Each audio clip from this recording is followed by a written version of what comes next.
Assalamualaikum warahmatullahi wabarakatuh. Kembali lagi bersama aku di podcast horor. Dan ceritaku kali ini mengenai seputar pabrik tahu.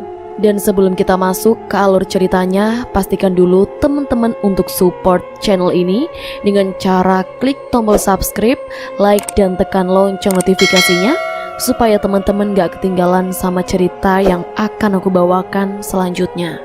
Oke, dan kita langsung masuk saja ke alur ceritanya.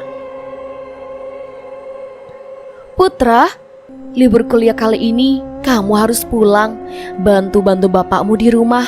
Kasihan dia sudah tua. Malahan kemarin baru saja sembuh dari sakit.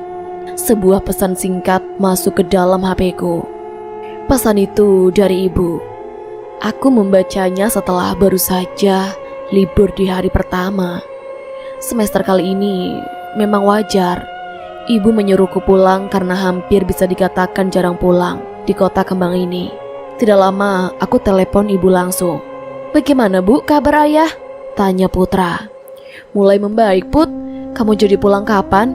Sekalian jemput adikmu, ucap ibu. Jadi hari ini, malahan sore sepertinya aku pulang langsung, sahut Putra.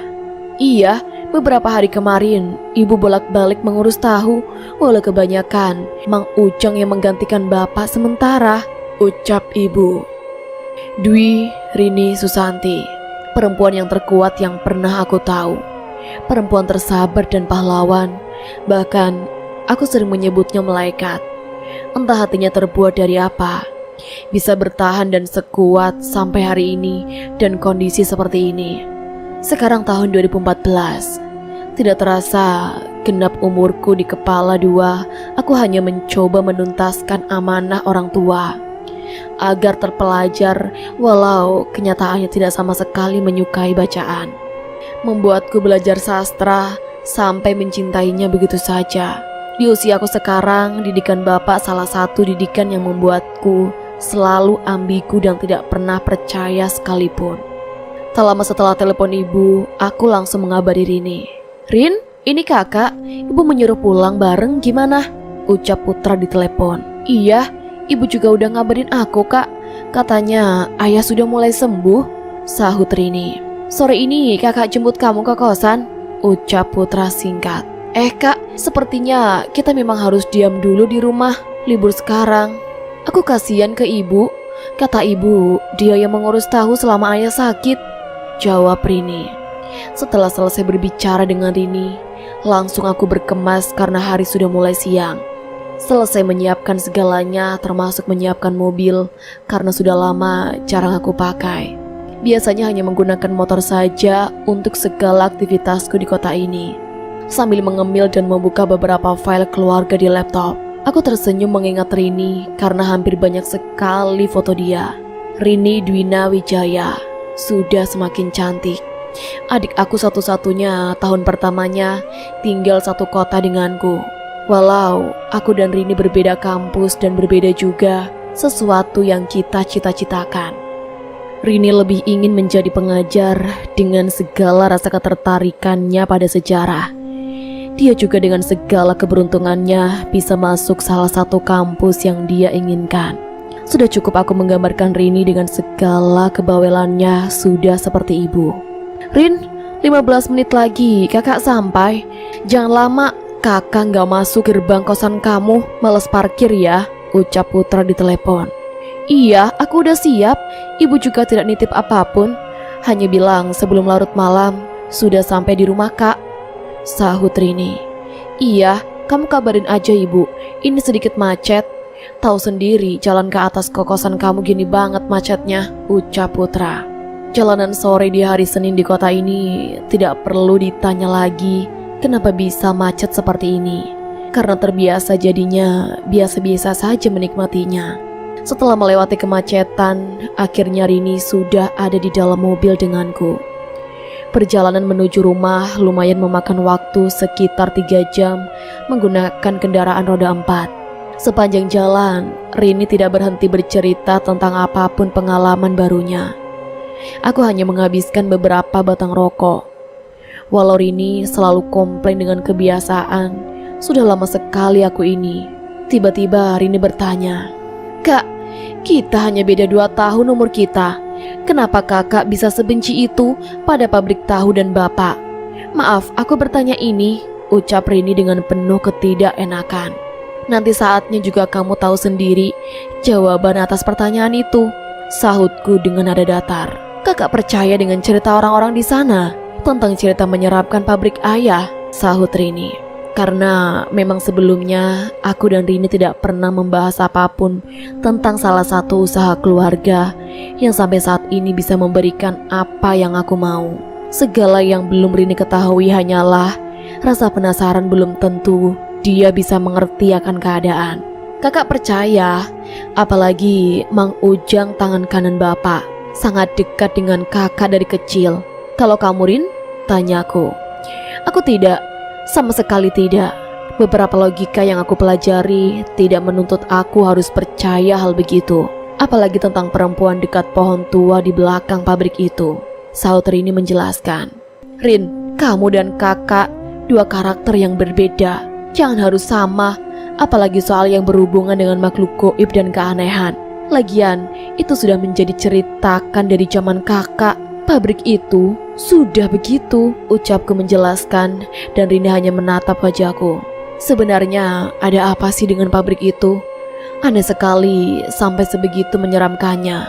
Aku beberapa kali zaman SMA suka bingung ditanya sama temen soal pabrik tahu bapak itu loh, Kak," sahut Rini dengan lucunya mengomel. "Jangankan kamu, kakak lebih duluan merasakan itu, Rin," jawabku sambil tertawa karena lucu dengan omelan Rini. Benar kata Rini, saking angkernya pabrik tahu punya bapak suka menjadi pertanyaan padaku. Juga padahal aku tidak mengaminkan apa yang pernah Mang Ujang ceritakan padaku, hanya mendengar tanpa menyaksikan langsung yang terjadi dalam ceritanya. Lagiannya pabrik itu masih beroperasi dan di tangan bapak semakin berkembang. Walau dilema buatku di balik kesuksesan bapak, masih banyak hal yang tidak aku suka. Bukan tanpa alasan tentunya. Perjalanan menuju rumah, tinggal setengahnya lagi. Rini masih saja berputar dengan pertanyaan pabrik tahu itu. Mau bagaimanapun hal-hal aneh atau katakan yang menyeramkan tidak akan bertemu jika disatukan dengan logika. Rini hanya tentang benar dan salah, iya atau tidak, dan kenapa saja pabrik tahu bisa seperti itu. "Kak, sebentar lagi sampai. Apa kita ke pabrik dulu gitu ya? Jam segini biasanya pekerja bapak lagi pada istirahat. Kita belikan makanan, mereka pasti senang," ucap Rini mempunyai inisiatif seperti itu. "Ide yang bagus, beli gorengan dan lain-lain ajarin ya. Tar di depan kamu turun," sahutku. Setelah Rini membeli makanan dan yang lainnya, aku mengabari Mang Ujang bahwa aku akan berkunjung ke situ. Mang Ujang tentunya sangat senang karena memang sudah lama tidak berjumpa dan saling mengabari soal bapak dan pabriknya hanya via telepon.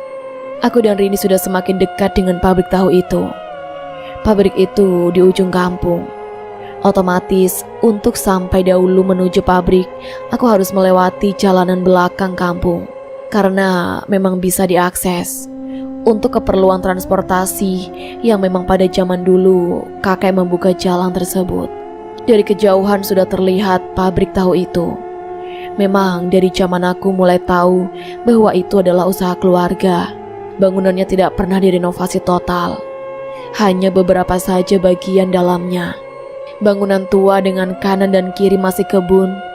Memang jika melihat begini, kesan menyeramkannya akan datang duluan. Apalagi untuk pembuangan limbah, dari zaman kakek sudah mempunyai seperti kobakan sendiri atau seperti kolam dan saluran air pembuangan. Semakin dekat, aku sudah melihat Mang Ujang membukakan gerbang. Kebetulan aku sampai pas sekali baru beres waktu ibadah sholat maghrib saat ini. Suasana pergantian sore ke malam menambah kesan pabrik ini semakin membenarkan apa yang sering orang-orang katakan, angker. Putra, anak lelaki Wijaya Kartakusuma, dan Rini, anak perempuannya Ibu Dwi Rini Susanti. Lama sekali tidak berjumpa, hehehe, ucap Mang Ujang ketika aku dan Rini baru saja turun dari mobil. "Mang Ujang, Pengasuh aku yang selalu membela ketika aku salah menurut bapak, jawabku sambil berpelukan dengan Mang Ujang dengan hangat. Neng Rini semakin cantik, udah gede, padahal Amang tahu kecilnya, anak perempuan yang selalu Bapak Jaya banggakan, ucap Mang Ujang. Mang, itu ambil di bagasi belakang, aku bawa makanan, sahut Rini. Setelah Mang Ujang mengambil makanan, langsung saja aku dan Rini berjalan menuju halaman pabrik ini. Memang hanya karena suasana saja yang membuat aku membenarkan pabrik tahu ini menyeramkan. Tapi cerita dan segala tanggapan masyarakat di sini yang pernah melihat kebenarannya belum bisa aku iakan. Aku dan Rini menyapa dan bersalaman satu persatu pekerja tetap bapak ini. Mang Toha, Mang Deden, Jajang, Bagus dan Agus yang sedang sibuk dengan pekerjaan mereka masing-masing. Melihat sekeliling dalam pabrik ini, tidak sama sekali kesan angker ini. Aku dapatkan entah karena terbiasa atau entah karena aku adalah bagian dari keluarga. Mengelilingi sambil berbagi makanan yang Mang Ujang pisahkan, tentunya mengobati sedikit rasa rinduku pada Api, kakekku dan Ning. Sebutan dekat untuk nenekku yang dua-duanya sudah meninggal ketika aku dan Rini masih sekolah menengah pertama atau SMP.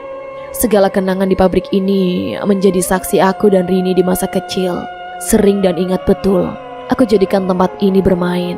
Kemudian aku, Rini dan Mang Ujang ke ruangan pengemasan tahu. Bi Emma, Bi Cucu, Lisa, Evi dan Bi Tami.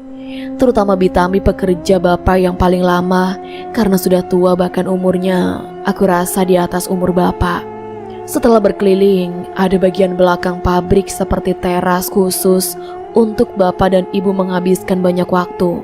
Tidak lama aku duduk di sana dan Rini menghadap ke kebun ibu yang menanam banyak tumbuhan dan bunga di sana. Sepertinya aku sedikit berubah, Kak, soal ketidakpercayaan aku terhadap pabrik ini, ucap Rini pelan. Kenapa memangnya? Tanya aku singkat. Suasananya memang pantas orang-orang menyebutnya seram, ucap Rini dengan perlahan. Memang tanggapan warga di sini seperti itu. Apalagi ini di ujung kampung. Tidak terhitung sudah hampir 20 tahun lebih. Amang saja bekerja di sini bareng Bapak Jaya, ayah kalian, ucap Mang Ujang sambil menyodorkan teh hangat pada aku dan Rini. Walaupun hal itu membuat Rini dan aku kaget. Lagian, Amang tidak pernah menyalahkan tanggapan orang-orang pada tempat usaha ini. Sejarah, masa lalu dan banyak faktor lainnya yang membuat tempat ini menyeramkan, kata orang-orang. Bahkan, Amang mengiyakan ada penghuni lain di sini, di pabrik ini, ucap Mang Ujang dengan menatap kosong. Seketika suasana hening. Aku merasakan sangat dalam apa yang dikatakan Mang Ujang saat ini. Walau yang aku tahu dia suka bercanda, tapi apa yang dia katakan sangat dalam. Mungkin itulah bahasa hati yang sampai saat ini masih aku pelajari. Mang, maaf kalau aku bilang begitu barusan, ucap adikku dengan tidak enak hati. Tidak apa, Mamang bilang begini karena kalian juga sudah besar dan Amang anggap kalian dewasa, sahut Mang Ujang mengusap matanya. Sebegitu dalamnya, Mang? Tanyaku perlahan. Sangat, Put. Apalagi semenjak Bapak sakit-sakitan belakangan ini, ucap Mang Ujang menatap sayu kepada kami berdua. Karena jam sudah menunjukkan pukul 19.00 lebih dan sudah beberapa kali dering HP Rini berbunyi panggilan dari ibu. Aku dan Rini pamit untuk segera menuju rumah. Setelah pamit, aku dan Rini masuk ke dalam mobil. Otomatis pandanganku saat berada di dalam mobil menghadap lurus ke pabrik itu. Melihat pohon besar belakang pabrik saking tingginya. Daun paling atas dan terlihat di halaman parkir yang lumayan luas ini. Penghuni lain yang diucapkan Mang Ujang mengganggu pikiranku. Apalagi saat memandang pohon itu, langsung aku hidupkan mobil. Tumben tidak langsung menyala, perlu beberapa kali mencoba baru menyala. Kak, kenapa kelihatannya gelisah sekali sampai berkeringat gitu? Ucap Rini karena khawatir dan tiba-tiba seperti itu. Gak apa-apa Rin, kakak baik-baik saja, ucapku berbohong. Padahal aku sedang tidak baik karena melihat sosok di samping pabrik dekat mobil yang biasa digunakan mengantar tahu. Ada sosok yang memperhatikan. Tatapannya pas sekali ketika aku melihat ke arah situ, dan langsung seketika aku melihat spion mobil, ada bayangan yang melintas dengan cepat. Hal itu tidak aku bilang ke Rini karena aku saja dibuat sangat kaget sekali. Perjalanan menuju rumah tidak jauh, hanya karena memang rumah letaknya paling depan di kampung ini, jadi perlu melewati beberapa perumahan warga sekitar. Di dalam mobil, aku lihat Rini hanya melamun kosong. "Hei, memikirkan apa kamu, Rin?" tanyaku sambil menepuk pundaknya. "Ih, kaget banget aku, Kak," sahut Rini singkat. "Ya, kamu melamun segala. Sepertinya aku harus tarik omongan aku yang barusan di jalan soal ketidakpercayaan kepada pabrik ini tentang menyeramkan itu," ucap Rini. "Kenapa memangnya? Kakak rasa itu hal yang wajar soal percaya atau tidak pada makhluk gaib, Rin. Tapi tadi aku melihat Mang Ujang ada dua, Kak. Pas Mang Ujang di teras bareng kita ngobrol, aku melihat ke arah Mang Toha yang sedang membakar kayu. Masa dia jelas ada di belakang dia?" jawab Rini menjelaskan dengan tatapan cemas padaku. "Kakak tidak bisa bilang itu salah penglihatanmu saja. Kakak juga melihat seperti ada yang memperhatikan pas menyalakan mobil susah sekali," timpalku. "Kenapa hal itu sih, Kak? Apa semenyeramkan itu pabrik bapak itu?" tanya Rini sangat penasaran sekali. Tidak sempat aku jawab karena sudah dekat dan garasi rumah sudah terbuka sepertinya. Bi Ima pembantu rumah sudah disuruh ibu juga. Baru saja turun, benar saja Bi Ima sudah menyambut aku dan Rini. "Tega banget kata ibu tidak lama lagi dan Putra sama Neng Rini sampai. Tapi ini sudah jam 8 lebih baru sampai," ucap Bi Ima mengeluh. Iya Bi, maaf, tadi mampir dulu ke pabrik bawa makanan sambil lihat-lihat," sahutku. "Iya Bibi, aku kangen banget sama Bibi," sahut Rini. Ya udah, Bibi bawain dulu barang bawaan kalian. "Gih, ibu sama bapak sudah menunggu kalian dari sore, kasihan," jawab Bi Ima. Bi Ima salah satu orang kepercayaan ibu di rumah. Sepertinya juga Bi Ima tahu betul segala yang terjadi di rumah. Bagaimana tidak, karena dia tahu juga sejak aku lahir, apalagi Rini. Rumah melihat sekitar hanya rindu dengan segala yang pernah terjadi di sini. Dulunya rumah ini punya Apih atau kakekku, karena dulu aku dan keluarga tinggal di pulau yang berbeda. Sejak umurku 2 tahun, aku pindah ke rumah ini. Faktor kakek dan nenek sudah tua juga salah satunya. Begitulah ibu pernah bercerita. Bangunannya lebih tua dari pabrik itu. Perombakan hanya bagian dalam saja beberapa kali. Sisanya masih seperti bangunan tua zaman tahun 80 sampai 90-an. Bisa dibilang di kampung ini, rumah ini paling tua. Walaupun menurut orang-orang, rumah tua selalu dengan kesan menyeramkan, tapi aku selalu merasa nyaman. "Gimana ini? Jam segini kalian baru sampai?" tanya ibu. "Nih, Ibu Rini ngajakin dulu ke pabrik," sahutku menyalahkan. "Enggak Bu, Kak Putra yang mau aja. Ya udah jadinya mampir," ucap Rini pembelaan. "Bapak mana Bu?" tanyaku. "Barusan sekali masuk kamar. Nunggu kalian lama juga," sahut ibu seadanya. "Ya, padahal aku kangen sama bapak," ucap Rini sambil manja-manja sama ibu. Gini Put, apalagi kamu. Sebelum makan, intinya selama kamu liburan, bapak pengen kamu yang urus dulu pabrik. Gimana?" tanya ibu. "Tidak tahu Bu, bukan menolak, tapi aku ingin bicara dulu dengan bapak. Mungkin ini waktu yang tepat dengan kondisi seperti ini," jawabku menjelaskan. Setelah hanya mengobrol sebentar dengan ibu, aku langsung saja makan duluan, meninggalkan Rini dengan ibu yang masih kangen-kangenan. Seperti biasanya, di rumah aku selalu makan hanya ditemani Bi Ima. "Den, gimana tadi habis dari pabriknya?" tanya Bi Ima sambil menemaniku makan. "Seperti biasa Bi, ditemani Mang Ujang," jawabku. "Ibu kemarin cerita, katanya Aden mau ngurus dulu pabrik sementara," sahut Bi Ima. Iya, Bi. Ibu cerita apa lagi? Oh ya, Bapak sakit apa sebenarnya? Bi Ima tidak pernah berbohong. Aku kenal, bahkan sudah seperti ibu kedua di rumah ini. Dengan tatapan seperti ingin menangis, Bi Ima menjawab, "Anu Den," ucap Bi Ima terbata-bata. "Begini Bi, demi kebaikan semua, lagian hargai aku. Jangan ada yang ditutupi. Kasih tahu saja aku Bi. Lagian aku sudah cukup dewasa untuk menanggapi masalah, bukan?" Aku berusaha meyakinkan Bi Ima. "Demi Allah, Bibi gak tahu apa-apa tentang sakit Bapak, apa dan kenapa. Tapi setahu Bibi dari obrolan ibu dan ada sangkut pautnya dengan pabrik itu, Den," jawab Bi Ima dengan terbata-bata. "Aku juga menyangka ada sesuatu yang berkaitan dengan itu, Bi. Lagian, baru lagi aku kesana, kenapa ada makhluk tak kasat mata itu memperhatikan aku? Rini bahkan sampai melihat Mang Ujang jadi dua. Ini aneh sekali, Bi. Bibi percaya itu?" tanyaku meyakinkan. "Jauh sebelum hari ini ada cerita, pabrik dan penghuni lainnya memang suka menunjukkan diri seperti itu.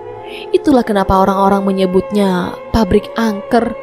Untung kebantu sama tahunya yang emang enak sekali. Dan Bibi percaya dengan apa yang Aden katakan," jawab Bi Ima sambil menghabiskan opor ayam kesukaanku. Sesekali aku melihat wajah Bi Ima. Kenapa matanya sangat berlinang seperti sedih? Entah bingung, entah dia pengen menangis, atau hal ini sesuatu yang sangat dalam baginya. "Benar Bi, apa ya kaitannya dengan sakit Bapak? Walau Bibi tahu aku tidak pernah berdamai dengan Bapak karena kelakuan menjijikan itu kepada ibu," ucapku. Perkataan Bi Ima yang ini membuat aku berburuk sangka dengan kelakuan Bapak selanjutnya. Aku hanya bisa menenangkan Bi Ima dan kemudian jalan menuju kamarku. Pelan-pelan sambil memikirkan satu kalimat yang diucapkan Bi Ima. Kejadian ini persis dengan kejadian sebelum Apih dan Ning. Kakek dan nenekku meninggal. Jelas aku akan percaya sangat pada ucapan Bi Ima. Dia sebagian saksi bagaimana keluarga besarku sampai sekarang, bagian dari perjalanan keluargaku. "Rini mana, Bu?" tanyaku. "Sudah ke kamar dia? Tumben kamu makan lama. Cerita apa dengan Bi Ima?" tanya ibu, tumben sekali seperti mengkhawatirkan sesuatu. "Soal kuliah, Bu. Aku masuk kamar dulu," jawabku singkat, karena masih berputar dengan pikiran dan banyak pertanyaan. Semakin mendekat ke kamar, aku mendengar jelas ketawa perempuan di kamarku. Aku pikir Rini, karena masih ada yang perlu dia obrolkan dengan aku. Jelas sekali tertawa-tawa. Memang kamarku jarang aku kunci, karena kalau Bi Ima mau membereskan kamar lebih mudah. "Rin, apa sih berisik banget, lagi lihat apa?" tanyaku sambil membukakan pintu kamar, dan aku dibuat mematung diam, memandang sekeliling sambil menatap kosong. Tidak ada siapa-siapa di kamarku. Hanya jendela yang terbuka dan hordeng kamar yang tertiup angin. Karena tumben jendela dibuka semuanya. Biasanya jarang sekali. Pikirku hanya satu dalam panik dan keringat mulai keluar. Siapa suara perempuan itu? Bibi, Ibu, tolong panggilkan Bibi, suruh ke sini. Bantu aku bereskan pakaian yang aku bawa dari kosan, ucapku saat itu berbohong. Iya, tumben kamu teriak-teriak berisik, sudah malam, jawab ibu. Memang kamarku dengan ruang santai keluarga tidak terlalu jauh sekali. Sambil menunggu Bi Ima ke kamarku, aku hanya duduk di kasur memandang kosong ke arah jendela. Siapa suara itu dan kenapa jendela tumben terbuka? Ini tidak biasanya. Kenapa, Den? Tanya Bi Ima yang juga mengagetkanku. Bukannya pelan-pelan, kaget aku, Bi. Iya, maaf, Den. Cuma tumben katanya pakaian mau dibereskan Bibi. Tanya Bi Ima heran. Sini, duduk dulu, Bi, serius ini. Aku gak bercanda, jawabku sambil menarik Bi Ima duduk di kasur. Bibi di sini saja, Den, sahut Bi Ima sambil duduk di lantai. Ya udah, aku juga duduk di sini, Ucapku langsung bersila. Gini Bi, sumpah ini sebelum aku masuk kamar, aku dengar suara ketawa-tawa. Pikir aku itu Rini. Pas masuk, tidak ada siapa-siapa. Sisanya, jendela tumben terbuka. Apa Bibi yang membuka sebelumnya? Tanyaku dengan serius menatap tajam Bi Imah penuh ketakutan. Iya, Bibi yang membuka jendela, Den. Ucap Bi Imah. Belum selesai, aku memotong omongan Bi Imah. 3 jendela Bibi buka? Tanyaku semakin penasaran. Tidak, Den, hanya 1. Itu juga Bibi disuruh Bapak. Bapak sudah beberapa hari sebelum waktu maghrib selalu di sini, tapi tidak pernah membuka 3 jendela seperti itu. Sahut Bi Imah sambil menunjuk ke arah jendela. Bapak? Sontak membuatku kaget. Iya Den, suara tertawa seperti apa yang Den dengar? Tanya Bi Imah sama penasarannya seperti Putra.